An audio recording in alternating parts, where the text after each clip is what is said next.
Are you looking to separate your screenshots from your regular photos on your Samsung phone? It's a pretty straightforward process. In this guide, I'll walk you through how to adjust the folder path for your screenshots on your Samsung device. Let's dive right in. First, go to your phone settings. Then, scroll down just a bit. Next, find and tap on Advanced Features.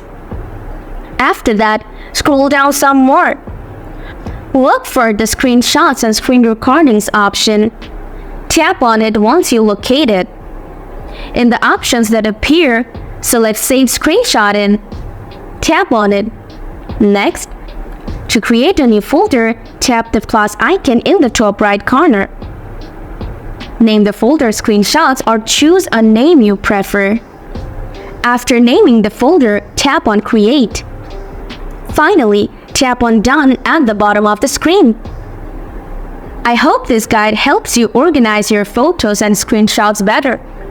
If you found this guide helpful, if you found this guide useful, feel free to give it a thumbs up. If you have any questions, drop them in the comment section. Thanks for tuning in.